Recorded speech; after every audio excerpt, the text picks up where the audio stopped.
আসসালামু আলাইকুম। আশা করি সবাই ভালো আছেন। একে রেজাল্টের পক্ষ থেকে আপনাদের সবাইকে স্বাগতম। তো গত ক্লাসে আমরা দেখেছিলাম যে সংখ্যা পদ্ধতি ও ডিজিটাল ডিভাইসে অধ্যায়ের পজিশনাল নাম্বারিং সিস্টেমের ৪ টা পদ্ধতি সম্পর্কে। তো আজকে আমি একটি বিষয় নিয়ে আলোচনা করব, সেটি হচ্ছে রেডিক্স এবং ইন্টিজার বা ভগ্নাংশ সম্পর্কে। তো চলুন বিষয়টি নিয়ে আলোচনা করা যাক। এবং আমরা জানি যে একটি সংখ্যা ধরে নিই আ 1, 2, 5 এবং 0.625 এটি একটি সংখ্যা ধরে নিলাম। তো এই সংখ্যাটি কোনটাকে বলা হয় এমএসবি বিট এবং কোনটাকে বলা হয় এলএসবি বিট, সেই বিষয় নিয়ে সম্পর্কে আলোচনা করব। তো চলুন ধরে নিই এটি হচ্ছে একটি দশমিক ভগ্নাংশ।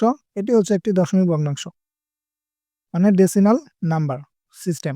তো এটিকে যদি আমি বলি যে এখানে সর্বোচ্চ বিট বা সর্বনিম্ন বিট কোনটি, তাহলে এভাবে প্রকাশ করতে পারি। এখানে একটি ধরে নিই এখানে ৩ টি করে সংখ্যা আছে। তাহলে এই পয়েন্টটাকে আমরা কি বলতে পারি? তাহলে এরকম যদি আমি বলতে পারি, চলুন একটি ঘর আঁকলাম। এখানে ৩ বিট, এখানে ৩ বিট, ৬ বিট। ১, ২, ৩, ৪, ৫, ৬। তো এখানে দিলাম ১, এখানে ২, এখানে ৫, এখানে পয়েন্টটাকে রাখলাম। এখানে ৬, এখানে ২, এখানে ৫ দিলাম। তো এই বাম পাশের সর্বোচ্চ যে সংখ্যাটি আছে এটাকে বলা হয় এমএসবি, মানে হচ্ছে মোস্ট সিগনিফিক্যান্ট বিট।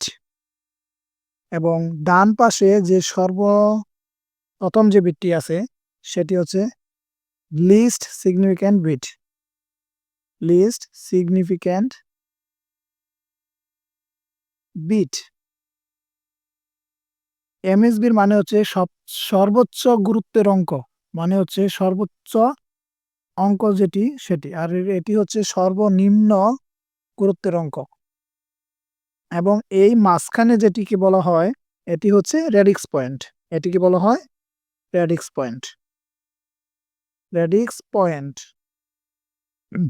তার মানে এই পয়েন্ট থেকে বাম পাশে যতগুলো সংখ্যা আছে এইটুকে আমরা সবগুলো পূর্ণ সংখ্যা, এগুলো সবগুলা পূর্ণ সংখ্যা। এবং ডান পাশের যে সংখ্যাগুলো আছে এটাকে বলা হয় ভগ্নাংশ। ভগ্নাংশ বলে। তাহলে এখানে পূর্ণ সংখ্যা হলো 1 to 5 এবং ভগ্নাংশটি হলো 0.625। এই পয়েন্টটা হচ্ছে রেডিক্স পয়েন্ট। তো এই বিষয়টি মূলত হলো একটি বিষয়। তো আরেকটি বিষয় হচ্ছে যে আমরা জানি যে অক্টাল অক্টালের কোড হচ্ছে বা অক্টালকে প্রকাশ করা হয় এভাবে 0 থেকে 7 পর্যন্ত, মোট ৮টি সংখ্যা। তাহলে এই অক্টালের একটি কোড আছে। অক্টালের অক্টাল এর কোড হলো 1, 2, 4। যদি আমি 2 আর 4 যোগ করি তাহলে 6 আর 1 যোগ করলে 7, তার মানে 0 থেকে 7। তাহলে 0 থেকে 7 মোট কতটি সংখ্যা আছে? 8টি। তাহলে অক্টালের এই কোড হচ্ছে 1 to 4। এবং হেক্সাডেসিমালের একটি কোড রয়েছে।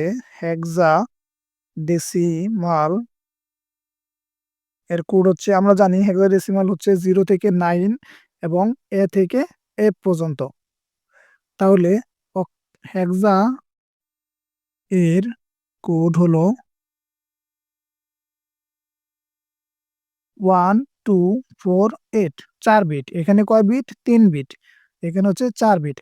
এখানে বিট হচ্ছে 3টি অঙ্ক বা চিহ্ন, আর এটি হচ্ছে 4টি অঙ্ক বা চিহ্ন, বা আমরা সংক্ষেপে ডিজিট বা বিটও বলতে পারি। এটি হচ্ছে কোড। এটি হচ্ছে অক্টালের কোড আর এটি হচ্ছে হেক্সার কোড। তো আমরা এই 8 আর 4 যদি যোগ করি তাহলে 12, 12 আর 2 হচ্ছে 14, 14 আর 1 হচ্ছে 15। তার মানে 0 থেকে 15 মোট 16টি অঙ্ক আছে। তার মানে হচ্ছে হেক্সাডেসিমালের কোড হচ্ছে 1248 এবং অক্টালের কোড হচ্ছে 421। তো এটিই ছিল আজকে ভিডিওর আম বিষয়। তো এটিই ছিল আজকে ভিডিওর মূল বিষয়। আশা করি সবারই ভালো লেগেছে ভিডিওটি। তো ধন্যবাদ সবাইকে।